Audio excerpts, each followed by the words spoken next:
Well, good evening and happy new year to each and every one of you. Welcome to another edition of the Island Stat Football Show on this January 3rd, 2021. We all know what a struggle 2020 has been, but hopefully in 2021 things will get a lot better for one and all. Joining me this evening is Garrett Punchy Gill and Maceo Dill, as well as Nikita Robinson, who will be on her way. And we have three young men who are plying their trade over in the UK. I'll let you gentlemen introduce yourself this evening. CK Spence, 18, midfielder, Cam, 8, yeah. My name is Mosiah Simmons. I play right back. I'm 18 as well. My name is Leo Dill. I'm used to playing goal, but now I play striker, number 9. Leo Dill. Right. You guys are with a team that is Eccleston that has several links to Bermuda with several guys that played there before they had their financial troubles, but now they're back. How has things been for you guys in this under 23 setup that you find yourselves in? And I know Mr. Leo, you play sometimes you played it once or twice in the senior team. But how are you guys finding the under 23 setup? I find it all right, to be fair. Right now, we're on form. First game we won how much? Drew 2-2. But recently, last 2 games, we've won. So on form right now. Yeah, it's been a good experience. Obviously, recently I've just joined coming from Notts County. It's obviously a good experience playing men's football and coming from playing under 18 academy football.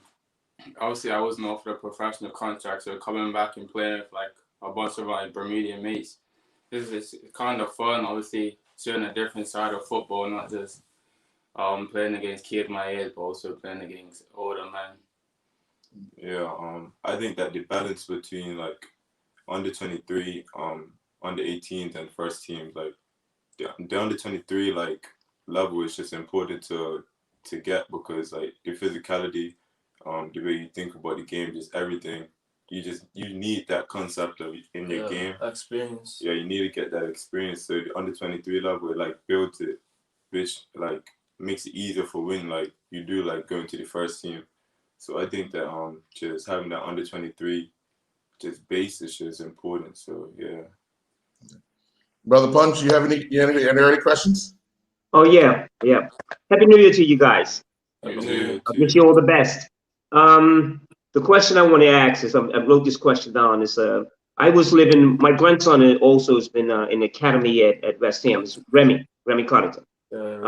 What I'd like to know from you guys, the adjustments. I know you're all about around the age of 18. The adjustments, because I know what Remy had to go through. The adjustments coming from Bermuda and where you are now.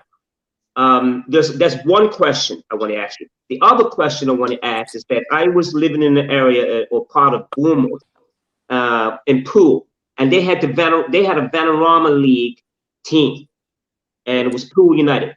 And I do believe I don't know what tier it is, but I would like for you to tell me, just because I thought that Vanarama League was also very strong and physical compared to Bermuda football. So in both questions, I just want to see what you guys, what your experiences are, and tell me the strength of the league that you're playing in compared to the Vanarama League, North and South. Well, our league we're in now is quite hard. It's just huge guys who are just strong, trying to tackle you all the time. So like, had to get used to that. And then as well as they're a lot taller than you, so you have to learn how to use your arms, use your legs properly, and it's probably a massive difference from the National League to playing the league. We're playing because obviously boys in the National League are training every day. They're like in the building like professionals, whereas some of the men we're playing, they're working 24/7 and then just coming and having to kick a ball on a Saturday. But obviously, if you're any of us three was to go up and play a first team, it would be a much different because the first team were training twice a week and then playing on Saturday, so it'd be more technical, more tactical work. But so many boys are playing. It's not like it's easy, but they're just more physical than obviously our lads in the National League. Oh, okay. All right. You guys said it all. Yeah. The other question is the adjustment that you guys have made in terms of weather-wise condition. I'm just going to some very simple questions. Weather-wise, did you find it much different, especially for playing over there, to adjust to the weather? Whether it's training or knowing that you got to travel for 2 and 3 hours to go to play against an opponent. I knew that was a problem with my grandson when we first got over there. The adjustment. Did you find that? Did you find that hard to adjust? Yeah, that's very hard to adjust, to be fair, because Bermuda's hot, and then you come on there, it's freezing cold, -2, you're like, oh no. And then you got to chuck on your Under Armours and everything else to try and keep warm. So it's just having to get used to it, if you know what I mean. Oh, okay. It's like the things. It's like the things people don't even see. Like you know what I mean. Like you get down cold toes and cold fingers. Cold toes and fingers and stuff. And it's like your like touch feels off, and then like you can't really make an excuse because like the level we're playing at, like you expect it to like come over that, but like it's just things like that that could affect your game that in Bermuda you won't even have. Like have to worry about. You won't even get cold feet or nothing like that. But out there, guys stand on your feet when the cold. They do all of that, so you just got to be prepared for whatever comes, and that just builds like mental strength, and that also helps you when you get into the first team. You just have to learn how to get over certain things and just keep working hard. Good. All right. Thank you. Thank you. Hey, what's up, guys? Nice seeing you guys again, man. Just for the audience of Bermuda, I'm followed you guys for quite some time because obviously, you know, I've coached you guys at your foundation levels in football in Bermuda, so it's good to see you in these spaces. A question for Alil Deal. Your transition from a goalkeeper into a striker.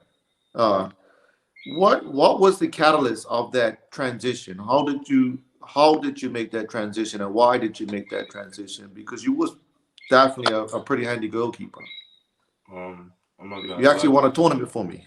Yeah, this is one of them things that happen in football. Like, I didn't really dislike the position, but like when we used to just go kick, like just have a kick down, like down the forest, just like it's playing Zad, let's go play football down the forest. So even our friends like Blaze and all them guys, like I used to just play outfield, and I just like enjoy the feeling of scoring. Like I don't know, like I just enjoy the feeling of scoring more than actually saving a ball. Like so, I just told my mama, and then my mama didn't really agree with it at first. She said no, she didn't want me move my position. And then I spoke to my coach Spanner, and thankfully he helped me just like work my way into the position. And also Les Burke, he done some just personal training with me, helped me build my thoughts and knowledge on actual the striker's position. But mostly I have to give my thanks to like Spence, because he told me everything basically. So he's also like a striker as well. So he's a striker himself, so he was able to help me out. And you asked, to be fair. Yeah, but the transition, I'm not gonna lie, I couldn't picture myself being where I am today. Like a year ago, or even like half a year ago, I couldn't picture myself sat here like talking about first team football, semi-professional as a striker. Like I used to play in goal. Like, I don't even playing for Bermuda up top. That just, I don't know. Like it's just crazy to me. And CK, so you've been out in the UK for quite some time. You know, I've seen you also down at Bournemouth at one point in time when we was there. So you traveled the landscape of the UK and understanding it. What would you offer to us in Bermuda? What we need to do better to prepare kids transition into the UK?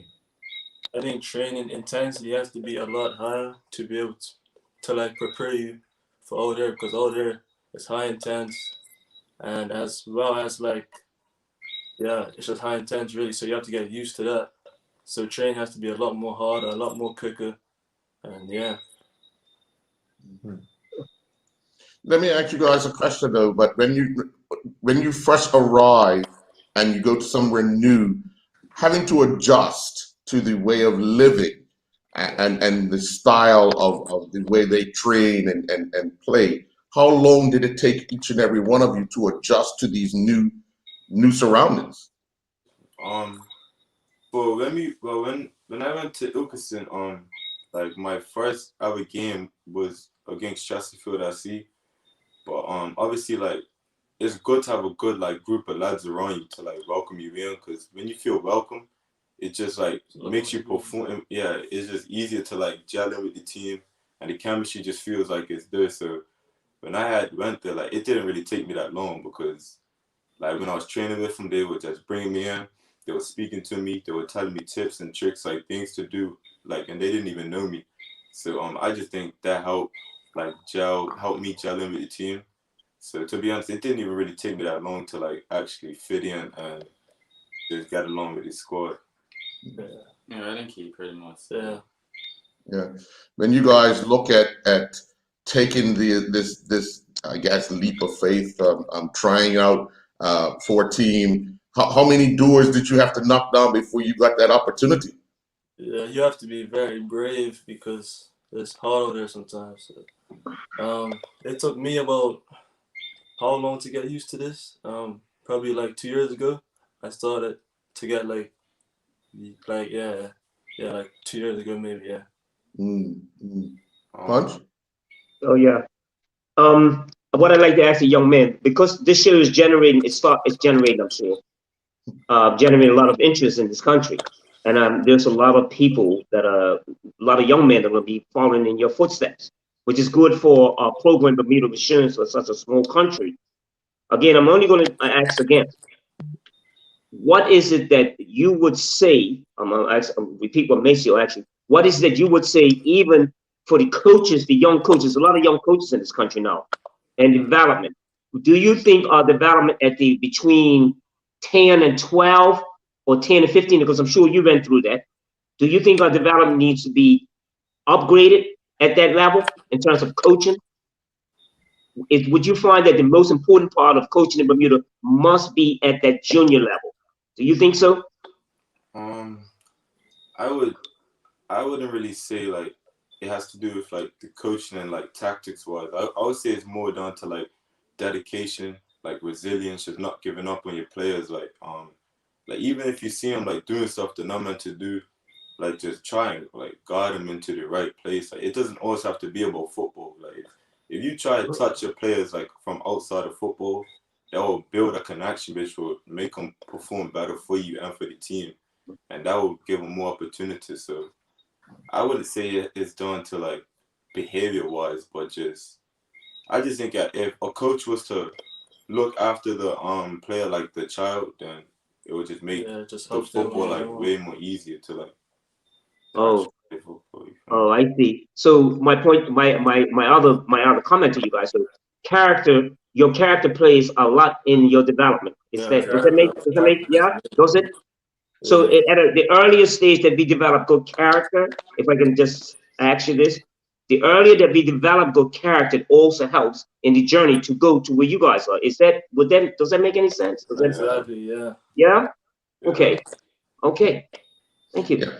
Maceo, before you ask your next question, we're just going to take a commercial break and we'll be right back after this message from our sponsor, okay? Perrier water has been renowned worldwide for over a century and a half. Collected from a pristine ancient mineral water spring in the south of France, originally bottled in a distinctive green pear-shaped bottle, and distributed in Bermuda by John Barris Unlimited, our foremost beverage distributor, refreshing Perrier is the champagne of mineral waters. Try Perrier water in bold, natural fruit flavors with no added sugar and 0 calories. This month, we're featuring peach, strawberry, watermelon, orange, pink grapefruit, lime, cucumber, and regular Perrier water in cans. Lindos, why go anyplace else? And welcome back. Maceo, you have another question for these young men? Yeah, I mean, putting this in perspective of the past professionals in Bermuda, you know, the majority of the Bermudians that are left here, if we even go back to Clyde Bass, Randy Horton, Sean Gooder, they're left Bermuda in attacking roles. Aim to be an attacker. For me, a striker has what we like to term as a very killer instinct, and that becomes cultural. So it's rewarding to see a player, Messiah's review now, looking at the right back position, looking to make a name for yourself in the right back position, and CK, coming out of the midfield. What do you feel about your opportunities coming in at the right back? Because I think Bermuda, we potentially have a lot of attacking fullback players that think they're wingers. Yeah. So to see you playing at right back is an eye opener for me. How do you feel at that position? Well, I didn't actually start off as a right back. When I first came to England, I actually played striker, and then I slowly started moving down. So I started at striker, and then I went to right wing, and then I actually started with this guy named Wes Burke, and he had a talk with me, and he was like, "You have the potential to be a good right back." So then I started playing right back, and I actually enjoyed it, just the defending part. But nowadays, you have to actually be good at defending as much as you're good at attacking. Then I had to work on my attacking, so start working on crossing, 1v1 attacking. And now I think I'm pretty much a good overall fullback. I think I could get up and down the wing and obviously get back as well. So I think for people in Bermuda, it's a good thing to play fullback. Especially young kids. Obviously, everyone wants to be a striker or a winger, but no one actually wants to be a center back or a right back. But it's actually a good position to play. No, I asked that question from my coaching hat because I've always felt, CK, obviously you know Rai because your first cousin, Rai, and he was at Ilkeston.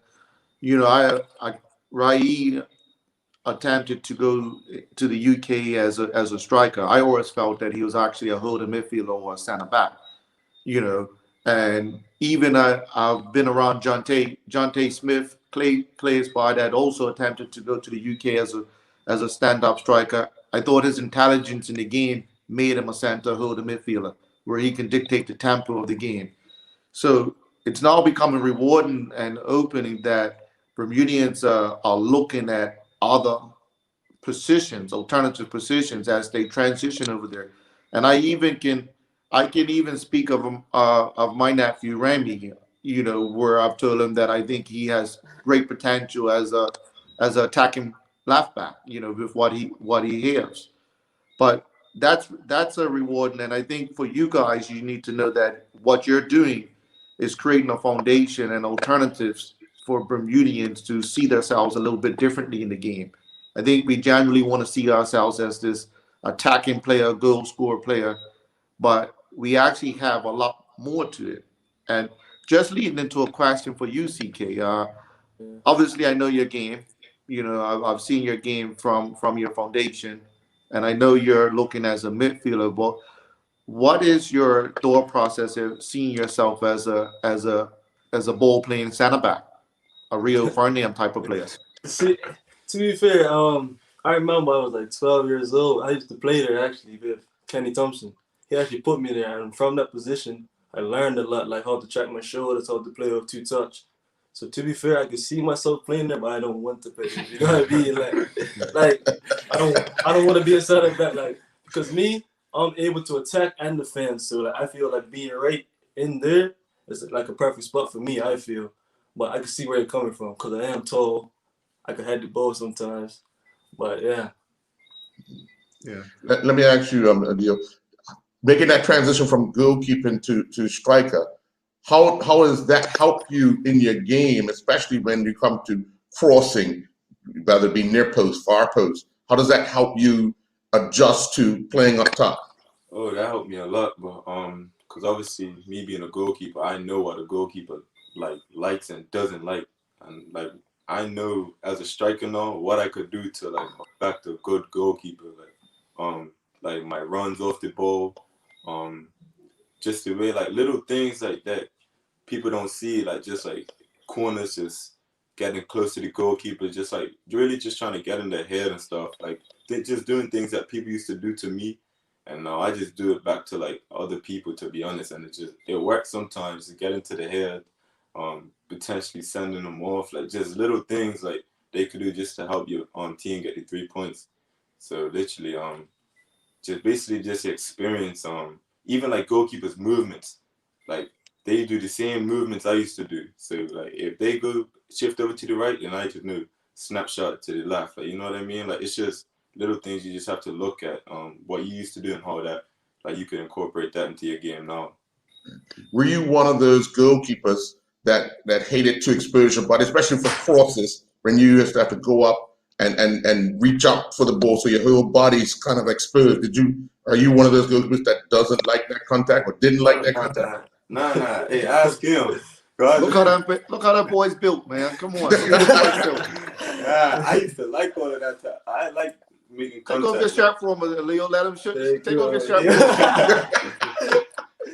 him. Nah, hey, no, but I used to like the contact though. I'm not gonna lie. Like him, he felt it once. The boy came 2 hands straight to the head, like Kenny Thompson. Another thing, Kenny Thompson used to tell me, he used to like he don't care. Take the ball, take the player, take your own player. And the guys when I was second half, so I went up, bang, took him the ball, everything. This supposed to be on our team. This person is. Oh, bro, I'm telling you. After that, I started liking the contact side of football, and I think that helped a big part of when I came over to England, because obviously these guys played. I want to say they played different than Bermudians, but they're just more willing to like snap you, because obviously Bermuda's small. So everybody knows each other. I've heard these guys do not know you. They don't care if they break your leg. So you have to just be prepared to like, if they're giving it to you, like be prepared to give it back type of thing. Like you just gotta have that like mentality where you're not gonna get bullied by anybody. Like you're gonna win your individual battles no matter what. And that's just how it is. So I like the contact side of football. I'm not gonna lie to you. Are you one of those strikers that like to play with your back to goal? Yeah, I like just dropping in, setting, running in behind. Like that's my game. When I played my first game for Ilkeston, that's how I got my goal, my debut goal. Dropped in, set it to my number 10, ran in behind. My winger got the ball, crossed it, and yeah, I won the pattern. I just scored. So yeah, I'll say that's a big part of my game. And that's another thing I have to thank Spence and Wes for teaching me how to just set the ball, dropping in like into like a number 10 false 9 like position, and then spinning, running into the space I created. Like it's just all of that. So yeah. Punch, I want to ask you, because I think having a conversation of sorts, the opportunities that these young men are having nowadays, the amount of young people that are having this opportunity. Back in your time, do you think guys would have been more open to travel and try to become semi-pro back in your time? I think so, but the opportunities wouldn't even given, if that can make any sense. So I think a lot of times we guys were capable of playing overseas, but the doors weren't open then. Right.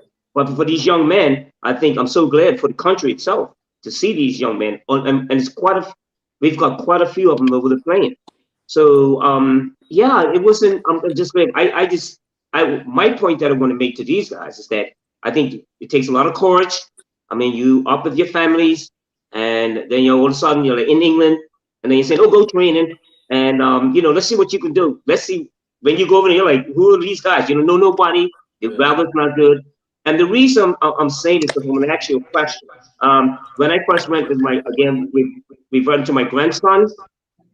He was Remy Lefebvre. He was 12, 13, and I was so taken aback by what the intensity was at 13 years old. The other thing I want to ask you guys, I'm going to talk more about that. Can you answer me this question? What is your weekly training regime like? Can you give us a rundown on that from Mondays to game day? Can you give us a rundown on how you get prepared? All right. So 23s, we train twice a week. That's on a Tuesday and a Thursday, and then we have games on the weekends. So Tuesday is probably like just small-sided games, and then Thursday is more tactical. It's more like you're there, I'm here. So it's more up here than there, if you know what I mean. Yeah. Okay. Very, very good. Because my experience, I think when I got there, and I keep saying to Earl and my Nikita and Mitchell, what I thought I knew about the game, I knew very little of, but the preparation of.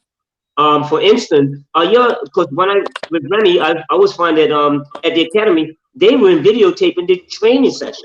Does that happen in your training ground? Does that happen with you guys? No. Oh, okay. Oh, all right. So the goalkeeper. Let me ask the goalkeeper. Yeah, Mr. Dill, how are you? How are you? Nice, right? Yes. I was watching the academy training again at Bournemouth, and I was just how hard and difficult the work that you had to put in. At one time, I watched the under 18 goalkeeper train with the under 13 and under 12. And believe it or not, if you can explain to me, just how the under 12 that I had to do just as much work as the older guys, and I was I was just very impressed. So my point is that I'm sure that the training that you have come into in being in England has really taken you to another level in terms of your preparation. And that's what I feel is it's going to be better for our country on the national level. So that's what I'm asking about, what you guys go through. Any other thing that your physical, what if you're injured? How does that work? So like we have a physio at our for the first team. We have like our physio, Laura. So she's like very good. Like she knows what she's doing. Like she gives us rub-ons, massages, tips, like tricks, just everything, just how to get back into the game really. So we're looked after at Ilkeston. So it's just like if we get injured, we're just not gonna be like sat there while someone takes our shirt. Yeah. Like they really care about like the players and like they look after the earn. So that's one thing I have to give to them. Like they won't just be like, oh, we could go buy this player or replace you with this player. Like they'll look after you and like and try to get you back. And that's another thing that builds like chemistry within the team, because you just think, oh, I could lose my shirt, but I'm not gonna lose my shirt for doing something I didn't really like have no involvement, or like I didn't really deserve to lose my shirt, if that makes any sense. You feel me? Yeah. Good point. Yes. Okay. Yeah. Good. Good evening, Coach Keita. Happy New Year to you. We have these three young men on. Any questions before we take our second commercial?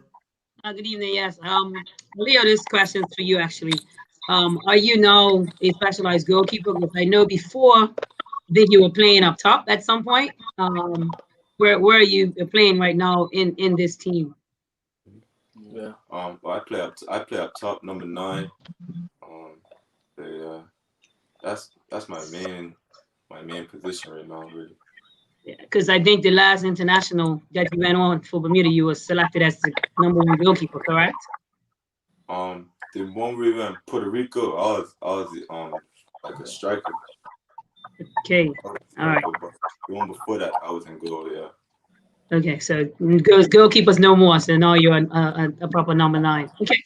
Yeah. Thank you. It's over for the goalkeeper. Yeah. Thank you. All right. He's going to try to put them in the net as opposed to picking them out. Yeah. But we're going to take our next commercial break, and when we come back, we'll have more of you guys over there in the UK. We'll be right back. This month, we're featuring a range of infant and baby care products from Hello Bello. The company started up by a husband and wife team who were inspired to meet the challenges arising from the often surprising, not to mention messy, experiences that came with the territory known as parenting. The couple behind Hello Bello know that being a parent is uniquely demanding, and their mission is to bring you premium products at gentle prices. Try Hello Bello Apple Blossom Baby Lotion, Lavender Shampoo and Body Wash, Flushable Wipes, Diaper Rash Cream, Lavender Bubble Bath, and more. Lindo's. Why go anyplace else? And welcome back.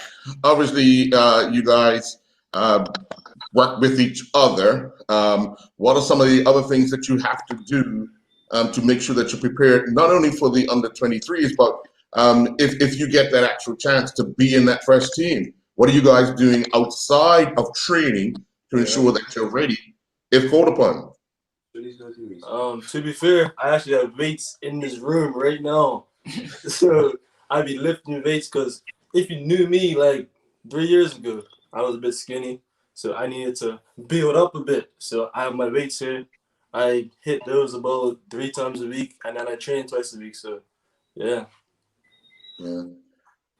Knowing what you know now, what would you be telling your friends back in Bermuda who haven't had that opportunity to go there? If they're thinking about going, what do they need to be working on right now if they're thinking of making a move maybe in a year's time? They just need to get out there. Yeah, true. Just get out there, to be fair. That's true. Yeah, just hurry up. Hurry up. The time's running out. All right. So I want to put my coaching hat back on, and also the exposure and experience that I've had working with you guys and watching you guys develop. Also, I want to mention the exposure that I've had understanding the different tiers of the English leagues. You know, right from the Pee Wee League right to the Premier League. You know, that's something of the last, I would say, 20 years since I've been going to visit.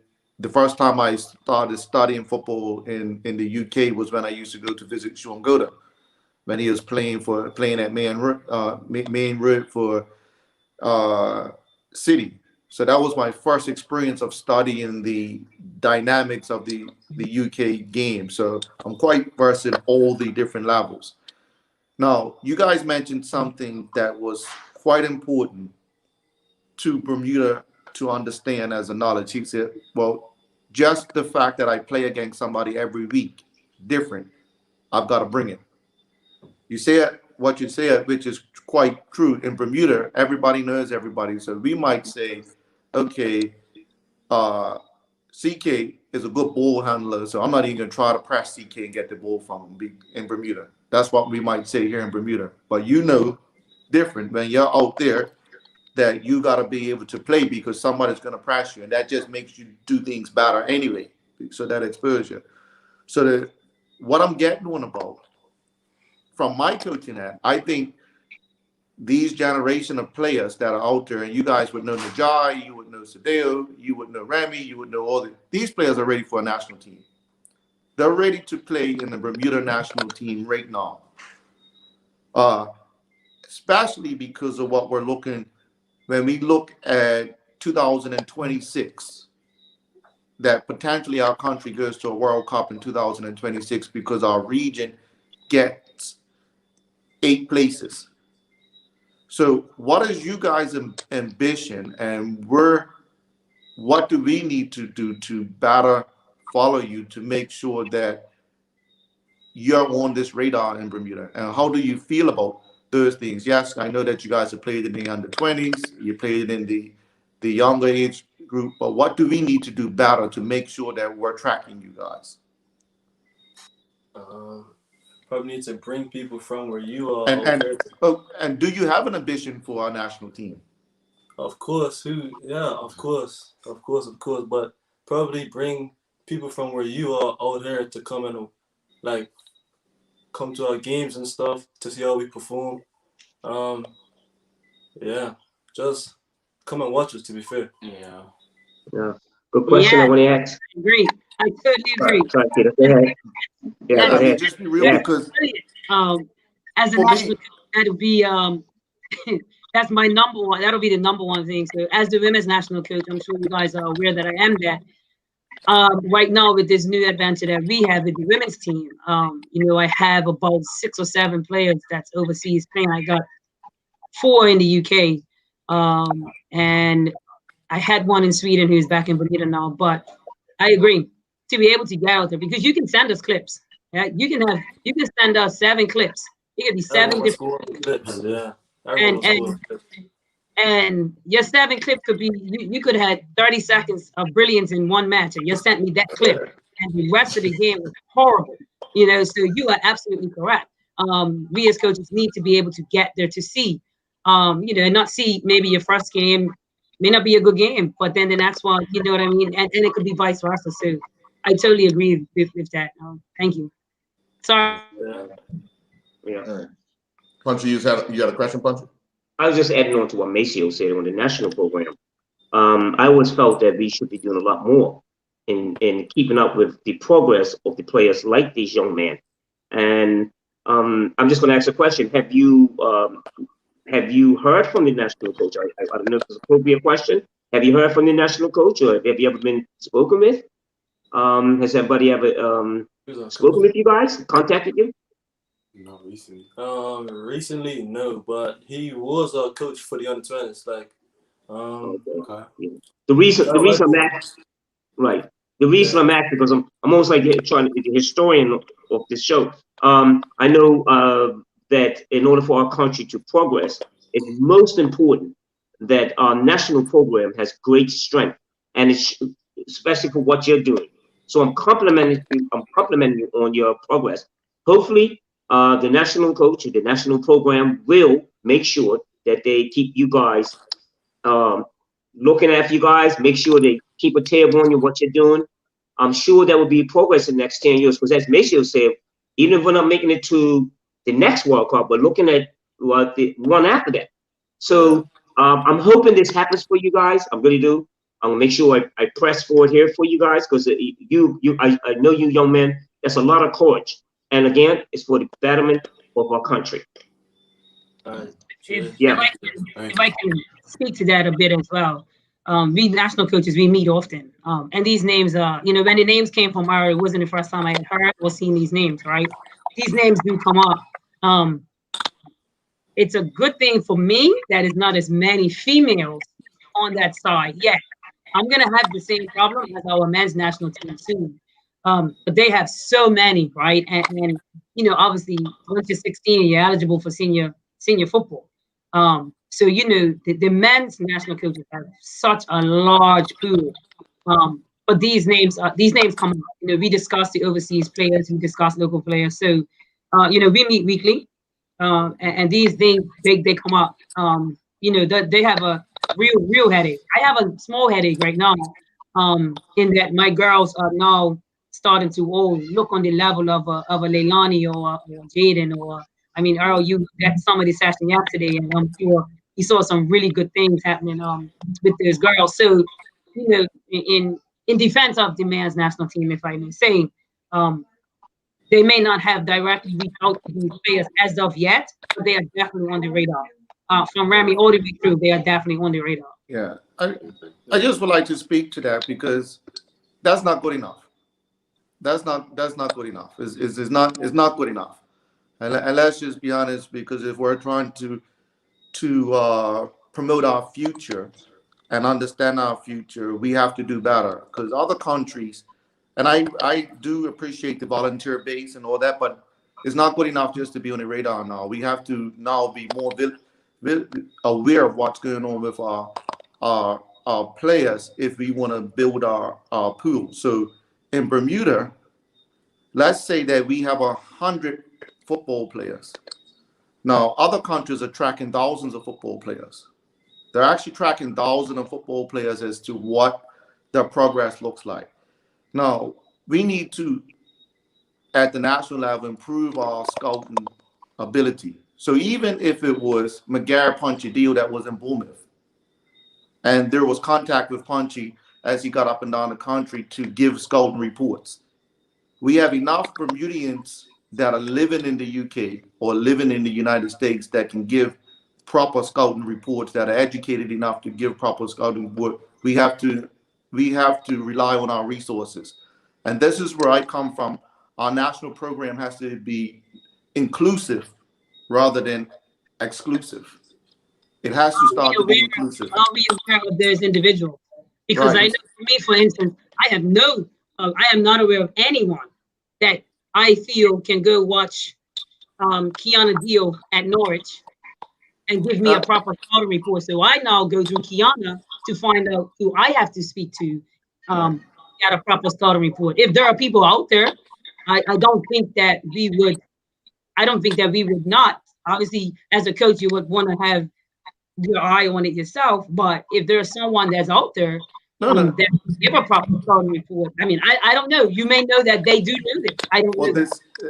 And I'm not speaking to the girls or this is what we need to do a lot better. I know personally for myself, I've traveled to the UK enough times and I watched these kids play, and I know my knowledge of the game, but I've not been contacted to give a scouting report of where these players are. But would you be willing to just do that without being contacted? So if you have this information, would you roll up on Cryo and then and say, listen? Oh yeah, most definitely. So what I speak from is from experience of us being a lot more inclusive than we have in the past and creating a scouting network. So what you're spoke of is, okay, you have the girl deal that you can rely on to give a proper scouting report. Now, I know on the boys' side, you have Dennis Zul that's out there in the UK that's seeing players play. I know that you have a Chapman that's over there. And like I said, you even had a McGarry Punchy deal that was in Bournemouth that could have given scouting reports on a Johnny and Remy, which didn't happen. So my point is not to be critical or anything, but my point is if we're gonna improve our football, we're gotta do better than we've been doing. It's not good enough anymore just to say we're on the radar. That's just not good enough anymore. We have to get better if we want to make an impact internationally with our football. Right, but on the other side of that, Maceo, wouldn't you think that if people are up and going away and getting into these clubs, they should be contacting the association to say that, mind you, they have to get international transfers and all that, but keeping track of them. If their clubs are not doing it, how do you expect the coaches to do it? Yeah, and the expectation for us to do in Bermuda is improving and be more inclusive with our scouting network, the people that can help us. So there is enough people that will help us, that will give us information to consider. Now, these guys are kids. And what I know when kids go away, if you talk about Remy going away, or he's not got the ability to be keeping in contact with the national program. He needs an adult to do that for him. Mm-hmm. And the adults are the coaches, the parents, or whatever. He needs an adult to be able to do that. But the better situation, as all the other countries do, they have a scouting network. They have a scouting network and people that they rely on that are in different strategic places that they can know what's going on with their players all the time and not give biased perspective. So when I say a biased perspective, if I ask one of these guys' coaches about them, they might give a biased perspective because they want them to get in the national team. You're right. Or so the perspective should be from our Bermudian scouting network and whatever that looks like. And we have enough educated people because if you even heard these kids talk about football, they know what they're talking about. They know about dropping in the hole. They know about going around the corner. They know about you see what Aleo's talked about, or what he knows what a goalkeeper wants, so he gives the opposite. They actually do know what they're talking about. So even their generation that could be part of our scouting network. And my point is that there is solutions. The solution is more inclusive people being involved in the process. And I use the example of Garrett Punchy Deal sitting here that was in Bournemouth for 2 years watching stuff. And I would ask him, have you ever been contacted by a national program to say, well, what's your opinion? And the answer would be no. No. So we've got to do better. We've got to do better. Well, I was going to ask that. Are they aware that he's there? Yeah. I totally agree and with you. Naivety can't be excused anymore. Naivety can't be excused of the law. You can't be naive of the law and say, well, I didn't know our speed. Okay, so let me ask you this, Maceo. The coaches haven't. You say you've been to watch a lot of these guys play, right? Yeah. I never know when you go away because you do that on their personal side, right? But if you don't come back and tell me that, oh, Earl, I saw these three young men playing, I didn't know that you went out there. But the national program knows I went out there. The national program knows I've been out there. They do know that. The national program knows that I've been there. So even if the relationship, setting up the relationship previously with Bournemouth for these kids to have opportunities, the national program knows that. Bournemouth came to Bermuda. 5 coaches came to Bermuda, to scout more, to look at more players in there. The Right. national program knows that. Mhm. The BFA knows that. And my point, I'm speaking from experience, is that we have to be a lot more inclusive. Naivety can be a problem. Being naive is not good enough no more if we want to impact the international level. Yeah. And the only point that I'm making of this, and it's not a criticism, we have to be inclusive to create a network of people that can give us good information. Yeah. And we can We're consider gonna take good another information question break, because but let me come back. I want to ask those young men, Yeah, if well, you yeah. rate the leagues that you're playing in, how would you compare it to Bermuda? Okay, just think about that. We're going to take our commercial break and we'll be right back. Okay. Go Macro started up at the beginning of the millennium in Wisconsin in the U.S. with macrobiotic farming in mind, motivated by the pursuit of health through balanced nutrition. Go Macro is a family-owned company dedicated to living and promoting a natural, whole food-based lifestyle. Like most whole food businesses, Go Macro is also dedicated to bringing you the flavors they love. This month, we're featuring Go Macro Vegan Organic Granola and Coconut, Sunflower Seed Butter and Chocolate, and Coconut Almond Butter Chocolate Chip Macro Bars. Lindos, why go anyplace else? And welcome back. Before we went to commercial break, I asked the young man a question. If you can compare, first of all, the under 23 league, what would you rate that in Bermuda? And then obviously in the men's senior team, how would you compare that to Bermuda's leagues? Okay. I didn't even play it on the 23s. you're not gonna get in trouble. Yeah, say what you want. Nah, I ain't thinking about it, Joe. I ain't never played. Under 23s is just like compared to Bermuda, it's just like the high intensity for me. Yeah. The intensity is just a lot more higher. In Bermuda, it's more relaxed. It's more comfort zone. Out here, like you don't really know people, so you have to perform at your best all the time. People don't already have and like opinion on you, so it's like you have to perform all the time. I think it's building on from what CK said is like also her is like anyone could be at your game, so it could be like a Sheffield United scout or like a Nottingham Forest scout at your game. So like you gotta play to your best every game. Whereas in Bermuda, it ain't. You're gonna make it to fucking. You're gonna make it to some level. So like you won't have like a Hamilton Paris, someone like a parent or someone coming and watch your game. So yeah, out here you just have to play your best all the time. Yeah, With COVID having affected a lot of things in the UK, how have you guys adjusted to the whole new way of living in the UK? Yeah. I ain't even adjusting. I'm just take it day by day.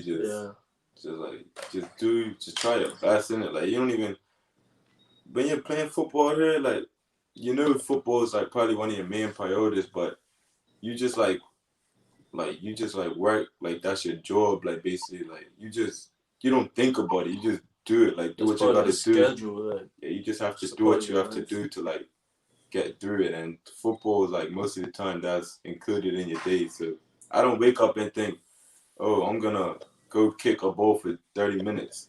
Like, I'll just include that in my day like normal. I'll just shut my boys, go on a run, like just do any of that, like home workouts, push-ups. TK's got weights. I got weights at our house. Like we don't really just plan it. We just do it. Like it's just part of our life, basically. Like there's no stress. It's just part of our life. It's just normal to us now. Good point. Very good. Yeah, I was gonna ask each of you if you can answer for me quickly.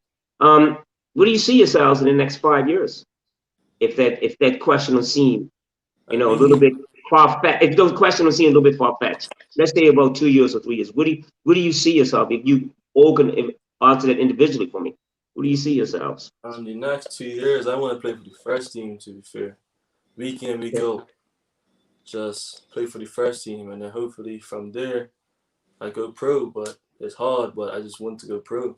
Yeah, I think within the next 2 years, hopefully getting back into a professional team and just hopefully living the life that every little kid wants to live growing up, just playing football 5 days a week, 5-6 days a week, and enjoying it as well, getting paid for something you love to do. 2 years from now, I don't even know, because 2 years ago, like I wouldn't even picture myself hurting. So I don't even know where I could end up in another 2 years. Like, 2 years ago, I was in goal playing on Melbourne Park. Like, now I'm here, number 9 for Ilkerson's under 23, and I'm involved with the first team. Like, that all happened within a year and a bit. So 2 years, I don't know where I could end up. Well, I just want to say this, if I could add to this. I applaud you gentlemen. I applaud all that came on last week. Just knowing that I applaud your bravery, being able to be your families when your families had to pick up and leave. But, you know, again, I say, you know, thumbs up to you guys. And Earl, you asked me before what we would have done in those years ago. I really don't know. I don't know if I would have taken that crew off for 2 months. I would say I'm going home. I would say I'm going back, man. I'm sorry, but because I'm saying that when I had to stand there to these training sessions with my grandson, it was freezing. I'm like, how do you guys do this? I'll check you later. So again, my applause. You know, I wish you all well. Thank you very much for me having this opportunity to speak with you guys, like a lot of young Bermudians. So, you know, you're carrying the flag for us. You know, I really applaud that. I really applaud you guys. Yeah. Thank you. Any final questions for these young men, Mace? I have one. I mean, Sorry, Mace. I make no secret about my comfort level with these young men and their potential to do well for our country. And I make no secret about the agenda of them having consideration, you know, for our national level. I also make no secret about us doing a better job in tracking them and understanding them, because I know from a football perspective that I've seen these kids come into the national program and the coaches have to figure out who they are at a tournament. That's just not good enough anymore, that they figure out what their triggers are, who they are. Now, obviously, I know them from young because I've been in the youth football, whatever. But I want to commend them for their journey, and I want them use their platform as a platform to push us in Bermuda to do better for them, and not from a passive standpoint, from an aggressive standpoint. You know, use that platform to make sure that we're pushing for the improvements, because I know what you kids know. I actually know what you know.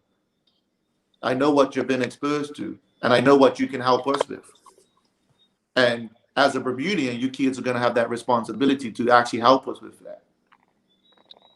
So good luck in that journey, and I know how challenging that journey is, and how hard that journey is.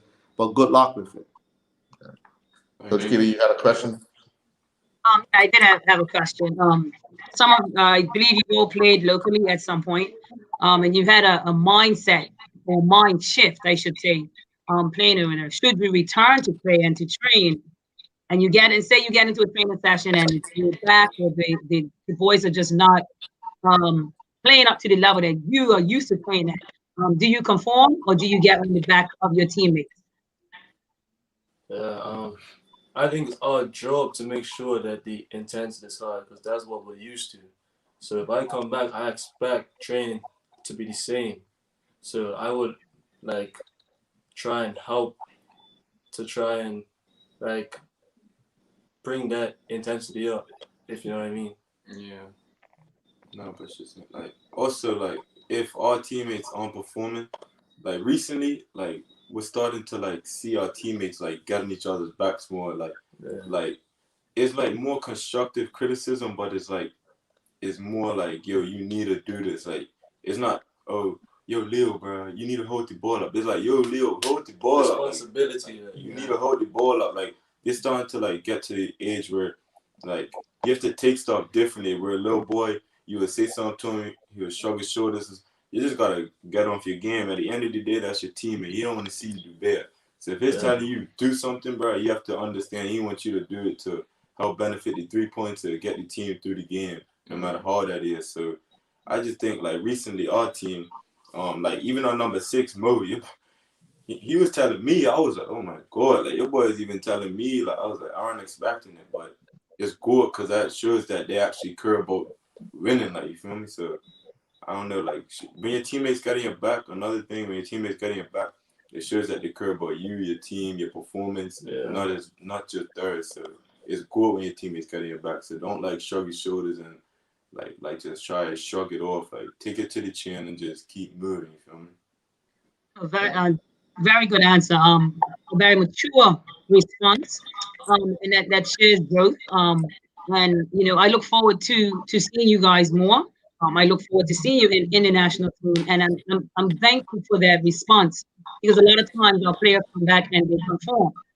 But you know that you have already in your mind, you know that, hey, this is professional. It's not personal. If I'm getting on you, it's because I want everybody to be successful. It's not because I don't like you. So we are proud of you guys, and I encourage you to keep working. And Leo, I know you say you don't know what you're going to be doing in 2 years, but I'm quite sure that you will continue on this track, and that you'll be very successful. So congratulations, Dr. And all the best in the future, guys. Thank you. Appreciate it. And just before we take our final commercial break, I want to wish you guys all the best as well for the remainder of this season and going forward in future careers. Okay. All right, cool. You guys enjoy. We'll be back to finish up the Island Stats Football Show in just a few seconds. We're spotlighting a food producer whose products are made with real wholesome ingredients, such as the highest grade farm-grown vegetables and certified organic free-range livestock with no artificial ingredients or preservatives, and no compromising on the painstaking quality control. Imagine Foods believe that higher quality ingredients, meeting high standards of purity, yield greater nutritional advantages and a more satisfying flavor. This month, we're featuring Imagine Foods organic roasted turkey, vegetable wild mushroom, and savory beef gravy. Lindo's. Why going to place else? Well, guys, we've started this year off again. Still no local football being played. Coach Keita, I see the fact that you have had the opportunity to have your girls out in training, but let's go around the board and see ambitions or hope for 2021, the remainder of this football season. Punchy. I'm hoping that eventually the games will start again. I'm really hoping for that. Everybody's anxious about that, but I'm hoping that that we see the quality rise. We see commitment, and I'm also hoping that if this is not a pet peeve, but I'm hoping the refereeing decisions of the refereeing it gets a little better. I'm not going to pick on nobody right now, but I just hope the refereeing in this country gets a little better. I will speak about it in later days, but I'm just hoping the best for everyone. Hopefully we get these games get going again, because like I said, people are anxious. We're heading in a new direction in this country, just like the talk show. So at least we're attempting to fix these matters. Let's make sure we're saying about the national program, and we're asking these questions, which need to be answered. That's all. Yeah. Mace? Yeah, I mean, I think COVAX has been a good time for us from thinking about how to improve. I found for the last 20, 30 years in Bermuda, in sports and football in general, because I've been involved in it, we're just worked. We're worked and worked and worked, even if our work is not getting to improvement. So I think this opportunity is giving us an opportunity to think about and how to re-strategize and even rebrand how we deliver stuff to improve. So I see that from a positive standpoint, and I would like to see going into this new year is that new ideas of operating coming out. And my favorite word is also being inclusive. And when I say inclusive, it even inclusive of the media outlet, and the different resources that we have to bring new ideas, and start being comfortable with the challenge of improving. And the challenge of improvement is going to be uncomfortable. It is. But start being comfortable with that. And I think we're starting to get to that. I think shows like this start to make us ask questions, have both positive and negative feedback. And that's always going to be good for us to start to improvement. Okay. Coach Keita? Yeah, my ambition or my hope for immediately right now is that the Youth and Sport has sent out a COVID plan, and I hope that teams are actually trying to do something. I know one team is actually trying to do something. You know, I hope teams have taken this time to work on technical. And I know Uncle Punchy speaks always about quality. You have guys, you have men who can't do some of the things that you saw those girls do yesterday, and you have men who can't cross the ball in and find a striker who can put the ball in the back of the net with a one-time shot. I'm hoping that there are COVID creative ways that we can have these players out on the field to make sure, because it's been a while. If you talk about players haven't done anything in 5 weeks, it's a long time to be absolutely idle. A lot will be lost in that time. So I'm really hoping, because it's not what we see every weekend is going to be the same. It's not, you're not going to see. And I'm going to tell you, the team that's out there training will be the team that will sail through and will, and I don't know, I only know of one team. There may be others that are trying to do, the small-sided sessions, but, we're staying in the COVID parameters for the safety of everyone, so that, as Muto told me today, his goal is to get football back up and running to a place where it's safe for everyone, players and the public. But there are things that teams can be doing right now. You can do a pretty productive session with 7 or 8 players and 2 coaches or 3 coaches, stay within that, even if it's possession work. And, there's ways you can actually scrimmage without scrimmaging.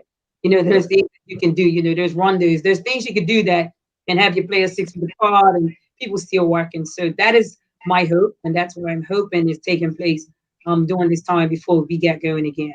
I think if we do get going, the league's probably going to be the priority. Some of them other competitions may have to take a back seat, but I think the league will definitely be the priority. Yeah. Well, of course, I have to agree with you there 100% that the league has to be the priority.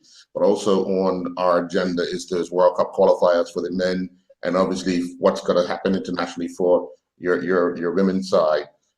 So there's a lot to be discussed. There's a lot of work to be done, and using the COVID restrictions, it's a chance to be creative, as you said. Yeah. Be creative with what you got, how you can work it. You pick groups to work with and work with them and try to make the most of it. And then eventually when you can increase the numbers, most of your hard work of working with each group, you just bring it all together and it kind of falls into place if everybody's being honest and committed. So I'm hoping that we can get back to some sense of playing sports in the very near future. I know we have to wait for each step that the plan has in place, and we await the first announcement soon from the government on how we move forward, but we have a plan. And for our first show of 2021, guys, I want to say thank you very much. We look forward to bringing the show continuously, week in and week out, every Sunday at 6 p.m. So, and to those who tune in and make their comments as well, wherever I show up, and I'm pretty sure you guys get the same thing. We enjoy you coming on and viewing and making those comments. So it kind of keeps us into understanding what we're supposed to be helping bring out a message for football in Bermuda. Okay? You guys enjoy your night. Thank you. And make sure on that, don't forget me.